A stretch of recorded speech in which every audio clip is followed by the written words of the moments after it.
Air লিফটের 5-এ। So ওই রেস্টুরেন্টে আমার কিন্তু 40% শেয়ার, ওয়াটারফলের অন্য ব্রাঞ্চেও আমার শেয়ার আছে। সো আমি নর্মালি কাউকেই বলি না যে আমার রেস্টুরেন্ট আছে বা কনভেনশন হল আছে, ওয়াটারফল কনভেনশন হলে আমার শেয়ার আছে, এটা আমি কখনো কাউকে বলি না। সো যেহেতু এই যে এবার আমরা নতুন যেটা করলাম মানে ধানমন্ডিতে, এটা 1000 মানুষের ক্যাপাসিটি। সো আমার পার্টনার যারা তারা বলতেছে যে আপু এটার এবার একটা ভালো করে প্রমোশন দরকার, যেহেতু 1000 মানুষের capacity. So this is the first time যে আমি ওই দিন লাইভ করে মানে আমি জাস্ট সবাইকে বললাম আর কি যে এটা আমার রেস্টুরেন্ট, আপনারা আসেন এখানে, মানে কনভেনশন হল, বিয়ে শাদী সবকিছুর জন্য বুকিং করেন। তো এইটা না ঠিক আপার হচ্ছে যে সহ্য হলো না, মানে আমি রেস্টুরেন্ট দিয়ে ফেললাম কেন? আচ্ছা, আপনার কি মাথায় এতটুকু ঘিলু নাই যে আমার যদি এতগুলা শোরুম থাকতে পারে, আমি চাইলে বছরে বেশ কয়েকটা রেস্টুরেন্ট দিতে পারি? এটা তো কোনো বিষয় না। এই একটা রেস্টুরেন্ট আমার শেয়ার, মানে এই একটা না, মানে আরো রেস্টুরেন্ট আমার শেয়ার আছে, এটা আমার কাছে কোনো বিষয় না। বাট আমার রেস্টুরেন্ট চালানোর এক্সপিরিয়েন্স নাই, আমি রেস্টুরেন্ট বিজনেসের আমার এক্সপিরিয়েন্স নাই। দ্যাটস ওয়াই আমি পার্টনারশিপে রেস্টুরেন্ট বিজনেস করি, কারণ ওটার ম্যানেজমেন্ট আলাদা, ওটা যারা আমার পার্টনার তারা চালায়। কারণ আমার রেস্টুরেন্ট বিজনেসের এক্সপিরিয়েন্স নেই, আমি রেস্টুরেন্ট চালাতে পারবো না। আমি ক্লথিং বিজনেস করি, আমার এই বিজনেস এক্সপিরিয়েন্স। দ্যাটস ওয়াই আমি ইন্টারন্যাশনাল অ্যাপস বানাইছি।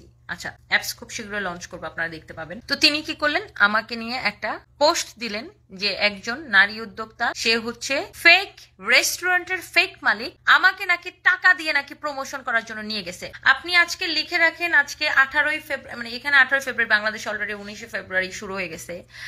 আমি আপনাকে চ্যালেঞ্জ করে বললাম, আমাকে যদি কেউ বলতে পারে বাংলাদেশে যে আমি কারো কাছ থেকে এক পয়সা নিছি কোনো প্রমোশনের জন্য, তাহলে আমি চেহারা দেখাবো না। হ্যাঁ, আমি আমার চেহারা দেখাবো না সোশ্যাল মিডিয়াতে। আমি যদি কারো কাছ থেকে প্রমোশনের জন্য এক পয়সা কোনো, হ্যাঁ আমি অনেকেরই প্রমোশন করে দিয়েছি, সেটা তার সাথে আমার সুসম্পর্ক অথবা কোনো নতুন উদ্যোক্তা বা ছোট উদ্যোক্তা, তাকে প্রমোট করার জন্য আমি এমনিতেই মানুষকে প্রমোশন করি।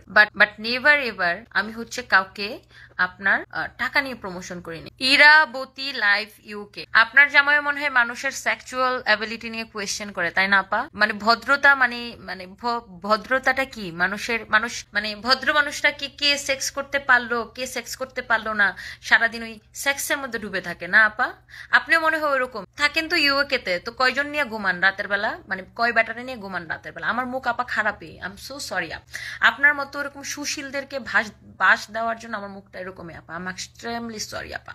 আপনার মতো সুশীলরা মানুষ এরকম তবলা বাজানোর পোস্ট করেন। তো আপনি রাতে কয়জনকে নিয়ে ঘুমান একটু কমেন্ট করে জানান, এখানে যারা লাইভ দেখতেছে তারাও একটু জানতে চায়। মানে চিমটায় ঘুরায় ফিরায় কথা বললে তখন সেটা মানে ইয়া হয়ে গেল, মানে ভদ্র ভাষা হয়ে গেল। আপনি একজন মানুষের সেক্স নিয়ে কথা বলবেন তখন এটা ভদ্র হয়ে গেল, আর যখন আমি বাংলা ভাষায় দিব তখন সেটা অভদ্র হয়ে গেল। অভদ্র হলে কিছু করার নাই, এটাই আমার স্টাইল। আচ্ছা ভাই, তারপরে যেটা হয়েছে, আমি রেস্টুরেন্টের মালিক কি মালিক না তোমার কি ভাই? মানে হোয়াটস রং উইথ ইউ? আমি একটা রেস্টুরেন্টের মালিক না 3টা রেস্টুরেন্টের মালিক, না আমি 10টা রেস্টুরেন্টের মালিক, না আমি প্রতি মাসে একটা করে রেস্টুরেন্ট দিলাম? হোয়াটস রং উইথ ইউ? তোমার এত জ্বলুনি কিসের? সে নাকি আবার আমার রেস্টুরেন্টে ফোন দিয়ে জিজ্ঞাসা করছে, আমার পার্টনার বলতেছিল যে তারা নাকি বিভিন্ন সাংবাদিক দিয়েও ফোন দেওয়া হয়েছে, রেস্টুরেন্টের মালিক আমি কি? আমি এত চুলকানির কি?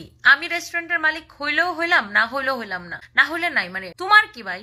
এত হিংসা কেন? মানে জেলাসিটা কোথায় দেখছেন যে আমি কেন রেস্টুরেন্ট দিয়ে ফেললাম? আমি তো রেস্টুরেন্ট আজকে দিই নাই, অনেক আগে দিছি, অনেক আগে থেকে আমার রেস্টুরেন্টে ইনভেস্টমেন্ট, কিন্তু আমি এগুলো ফোটানি করে বেড়াই। শাহিন হাওলাদার ইউকে সবাই কিন্তু খারাপ না, না সবার কথা তো বলিন, কমেন্ট করছে তার কথা বল। তো এটা উনি কি করে জানেন? মানে ওনার কাজগুলো হচ্ছে একটা মানুষকে সে খুচা দিয়া তারপরে চুপ করে বসে থাকে। তার ধরেন আমাকে সে খুচা দিয়ে রাগাই দিল, হ্যাঁ ডেফিনেটলি আমার রাগ বেশি, আমি আবারও বলতেছি আমার রাগ, আমি নিজেকে কন্ট্রোল, আমার রাগ উঠলে আমার কন্ট্রোল থাকে না। আর এর থেকেও পরম মানে যেটা হয়েছে যে খুচা দিয়ে উনি চিপকায় রয়েছে। তো যখন আমি রেগে গেলাম, যখন ওনাকে আমি আমার ভাষায় উত্তরটা দিলাম, তখন ওনার মানে উনি আবার লাইভে এসে বলে যে উনি নাকি আমার রেস্টুরেন্টে ফোন দিছিল, তো সেখানে নাকি বলছে আমি নাকি রেস্টুরেন্টের মালিক। এই কিরে ভাই, লজ্জা লাগে না? মানে আমার রেস্টুরেন্টে ফোন দেওয়ার কি আছে? আমার রেস্টুরেন্টের আমি মানে মালিক হইলাম কি না হইলাম তোমার কি ভাই? তোমার সমস্যা কি? মানে আমি 20টা রেস্টুরেন্টের মালিক হইলাম, আমি প্রতি মাসে একটা করে রেস্টুরেন্ট দেবো, তোমার কোনো সমস্যা আছে? মানে কি সমস্যা? এত জ্বলন কিসের? আচ্ছা, তারপরে যেই আমি চেকটা গেলাম, হ্যাঁ ঠিক মতো ওয়াশটা করলাম। আচ্ছা, এখন দেখেন আপনার উপরে কি পরিমাণ মানুষ খেপে। প্রত্যেকটা দিন কোনো না কোনো উদ্যোক্তা আপনারা নেই। আপনি কোন মেকআপ আর্টিস্টে কান্দাইতেছেন, 2জন মেকআপ আর্টিস্ট তো আপু কন্টিনিউয়াসলি আপনার নিয়ে পোস্ট দিতেছে, তাদেরকে আপনি কান্দাইতেছেন, ভয় দেখাচ্ছেন, আপনি তাদের পেজ উড়াই দিবেন, তাদের নামে মামলা হামলা গুম করে দিবেন। একটা মেয়ে তো, এই যে একটা মেয়ে লাইভ আমি শেয়ার করছি, ও তো কান্নাকাটি করে করে শেষ। ওকে তো আপনি মানে সে বলতেছে যে তাকে হচ্ছে যে মানে গুম করে দিবেন, এই করবেন সেই করবেন, এই ধরনের থ্রেট, বিভিন্ন রকমের থ্রেট আপনারা দিয়ে বেড়াচ্ছেন। তো আমার কোয়েশ্চেন হচ্ছে, আপনি কয়জনকে থ্রেট দিয়ে আটকাবেন, কয়জন উদ্যোক্তাকে আটকাবেন? আপনি নিজের কলিগদেরকে, অন্যান্য লাইভ প্রেজেন্টারদেরকে আপনি বলেন মেয়াদ উত্তীর্ণ, আপনার মেয়াদ চলে গেছে। ওই দিন একটা প্রোগ্রামে যে সে মার্কেট আউট বলছে, একজনকে মেয়াদ উত্তীর্ণ বলছে।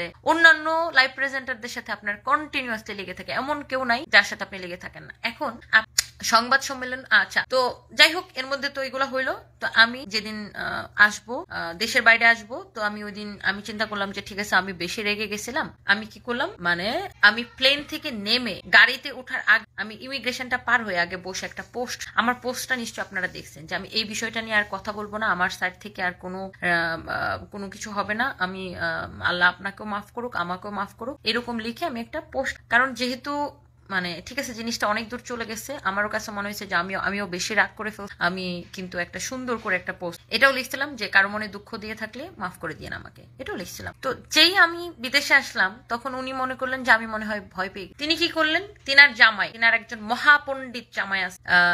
এবং আমি আরেকটা কথা বলে রাখি, এই মেয়েটার কেরিয়ার যে নষ্ট হওয়ার জন্য একমাত্র দায়ী তার জামাই। এই জামাইয়ের পাকনামির জন্য এই মেয়েটার আজকে এই অবস্থা। তার জামাইকে নিয়ে সে আবার একটা প্রেস কনফারেন্স করলো। এখন সেই প্রেস কনফারেন্সে সে দাবি করতেছে, আপনারা দেখছেন প্রেস কনফারেন্স, এখন সে বলতেছে আমি তাকে চাকর বলছি। হ্যাঁ, আমি তাকে চাকর বলছি। আমি তাকে গালিগালাজ করছি। হ্যাঁ, আমি গালিগালাজ করছি। কেন গালিগালাজ করছি?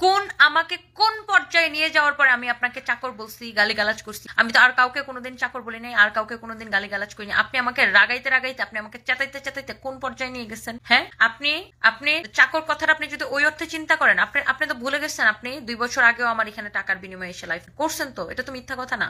আর আপনি অন্য ইনফ্লুয়েন্সারদেরকে টানেন কেন যে সবাইকে তিনি চাকর বলছে? নো, সবাইকে কেন চাকর বলবো? আপনার কৃতকর্মের জন্য আপনি আমার মুখ থেকে আজকে এই কথাগুলো শুনছেন। অন্য ইনফ্লুয়েন্সাররা দেখেন, আমরা কেউই মুমিন না, একবারে মানে দুধে ধোয়া তুলসী পাতা না। আমরা প্রত্যেককে মানুষ, আমরা ভুল করি। আমরা যদি নিজের ভুলটা বুঝতে পারি, আমরা সরি। অন্যান্য লাইভ প্রেজেন্টার যারা আছে, হ্যাঁ, আজকে আমার মনে হয় যে মানে নদী আপুর মতো একজন মানে সেরা মানুষ আর হইতে পারে না। লাইভ প্রেজেন্টারদের বা ব্র্যান্ড প্রমোটারদের উদাহরণ যদি দেওয়া হয়, সবার আগে নদী আপু। প্রফেশনালিজম কাকে বলে সেটা আপনি নদী আপু থেকে শিখে নিন। তারপরে আপনি লিওন আপুকে খুঁচাইছেন, লিরা আপুকে খুঁচাইছেন, এমন কাউরে নাই যে আপনি খুঁচান। আপনি তারপরে ওই যে লাবণ্য আপুকে খুঁচাইছেন, আপনি এমন কেউ নাই যে আপনি কাউর খুঁজেন। আবার ওদেরকে বলতেছেন আমি তাদেরকেও নাকি চাই। নো, আমি প্রত্যেকের প্রফেশনকে অনেক বেশি রেসপেক্ট করি। প্রত্যেকটা মেয়েকে আমি প্রত্যেকটা ইন্টারভিউতে বলছি যে এখন 50,000 উদ্যোক্তা অনলাইন প্ল্যাটফর্মে কাজ করে, এখানে লাইভ প্রেজেন্টারদের জন্য বড় একটা প্ল্যাটফর্ম এটা। সো আমি চাই এখানে আরো অনেক মেয়েরা কাজ করুক, লাইভ করুক, কারণ সবাই নিজের লাইফ নিজে করতে পারে না। আমি অন্য কাউকে, প্রত্যেকের সাথে আমার ভালো সম্পর্ক, আমি প্রত্যেকটা লাইভ প্রেজেন্টারকে আমি রেসপেক্ট। আপনি আমাকে চেতায় আপনি আমার মুখ দিয়ে কথাগুলো বের করছেন, এবং এই কথাগুলো শুধুমাত্র আপনার জন্য প্রযোজ্য। তখন জানেন আপনি এই কাজগুলা করার জন্য আমার সে পুরনো ঘাতে আঘাত, পুরনো ঘাটা কি বুঝছেন? আপনি এই কাজগুলা করে আমার পুরনো ঘাতে আঘাত মারছেন। পুরনো ঘাটা কি জানেন? আমার জামাই। আপনি এই কাজগুলো কি করে আমি এত চেতছি কেন আপনার উপর জানেন কেন? আপনার আমি মাফ করে দিচ্ছিলাম, তো আপনি আমার কি করছেন জানেন? আমার পুরনো ঘাতে আপনি আবার আঘাত মারছেন। মনে করেন একটা জায়গায় আপনি ব্যথা পাইছিলেন, সেই ব্যথাটা এখনো ভালো করে শুকায়নি, আপনি ওই ব্যথার মধ্যে আবার ব্যথা মারছেন। আমি এমনিতেই মানসিক ভাবে বিধ্বস্ত। আমি কাজ করি, আমাকে কাজ করতে হয়, আমার মাস শেষে কোটি টাকা আমার মানে খরচ, আমাকে কাজ করতে হয়। বাট আমি লাইভে কাজ করি, আমার লাইভের জন্য যতটুকু প্রেজেন্টেবল হয়ে আমি জানি কোন প্রোডাক্টকে কিভাবে সেল করতে হবে, কোন প্রোডাক্ট কিভাবে পড়তে হবে, কোন প্রোডাক্ট কিভাবে প্রেজেন্ট করতে হবে, কারণ আমার দিন শেষে একটা টার্গেট সেল সেল সেল। কিন্তু আপনি আমার পুরনো ঘাতে আঘাত, দ্যাটস ওয়াই আমি আপনার চাকর বাকর ফকিন্নি যা বলে আপনি আমাকে বাধ্য করছেন বলাই। কারণ আমার তখন পুরনো ঘাটা কোনটা জানেন? আমার জামাইকে নিয়ে নোংরা স্ট্যাটাসটা দিছিলেন না, নোংরা কথাগুলো বলছিলেন না, আগের বার তো আমি কিচ্ছু বলি, পুরনো ঘাতে আঘাত করছেন, বুঝেন নাই? আর আমার জামাই এমন একটা মানুষ যাকে আমি প্রত্যেকটা সেকেন্ডে জানেন, আমি যেখানে যে আমার বুকের মধ্যে হাহাকার করে যে মানে একটা একটা মেয়ে বুঝতে পারবে যার হাজবেন্ড নাই, মানে এমন একটা মানুষ। আমি রাগ করি, আমি ভালো, মানে সারাদিন আমি যা করি, আমি বাসায় যে তার সাথে বক বক বক বক বক বক করতাম নিশ্চিন্তে। আমি জানতাম যে সে আমার সবচেয়ে সেফ জায়গা, সে কোনোদিন আমার কথা অন্য কারোর কাছে বলে বেড়াবে না। আমি একটা উল্টাপাল্টা কথা বলি, সে কখনো মাইন্ড করবে না, সে কখনো মানে মানে সে আমার পরম আপনজন। যেই মানুষটাকে আমি হারাইছি আমি তাকে কোনোদিন ফিরে পাবো না। আর এমন একটা ভালো মানুষ যাকে নিয়ে কেউ, দুনিয়ার কেউ খারাপ বলতে পারবে না। আমি এইটা অন্তত বলতে পারি, আমার জামাইকে নিয়ে দুনিয়ার কেউ খারাপ বলতে পারবে না। যেই মানুষটাকে আমি হারাইছি, মানে আমি যখন একা থাকি না, মানে সবাই তো আর হাউমাউ করে বুঝাইতে পারে না, সবাই তো ভাই আয়সা সারাক্ষণ কান্নাকাটি করতে পারে না। আমি তো পারি না। আমি যখনই একা একা থাকি, মানে আমার জাস্ট কি বলবো, মানে আমার জাস্ট কলিজাটা বের হয়ে যায়। আমার কাছে মানে আমি তো সারা জীবনের জন্য হারাই ফেললাম। আমি সারা জীবনও যদি চোখের পানি ফেলে মানে কানতে কানতে মরে যাই, এই মানুষটা আমার জীবনে ব্যাক করবে না, কোনোদিন ব্যাক করবে না। আমি এখন আমি বাসায় যে আমি কার সাথে কথা বলবো, মানে আমি কাকে নির্ভয়ে আমার মনের সব কথা বলবো, কাকে আমি এত ভরসার জায়গা কে আমার, যার কাছে আমি অনবরত সব কথা বলতে থাকবো, যে কিনা মাইন্ড করবে না কোনো কথা বললে, যে কিনা আমি ভুল বলি ঠিক বলি যাই বলি, যে কিনা সবকিছুর পরে আমার মাথায় হাত রাখবে।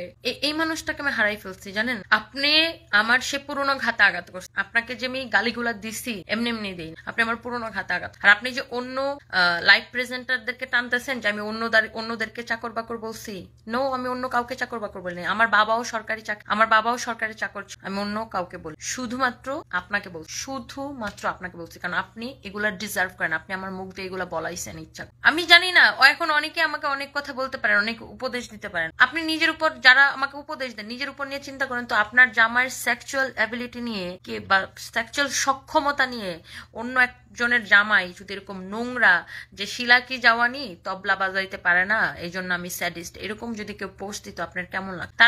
আর এর কয়েকদিনের মধ্যে আমার হাজবেন্ড অসুস্থ হয়ে কোমায় চলে যায়। 3 মাস 11 দিন আমি তার ফাইটটা করছি, যে মানুষটা আমাকে ছেড়ে চলে গেছে। আপনি আমাকে মানে আপনি আমার সেই জায়গায়, আপনি আমার কলিজায় লাগাই দিচ্ছেন আবার, বুঝেন নাই? আপনি আমার সেই জায়গায় আঘাত, দ্যাটস ওয়াই আপনি ডিজার্ভ করছেন আমার।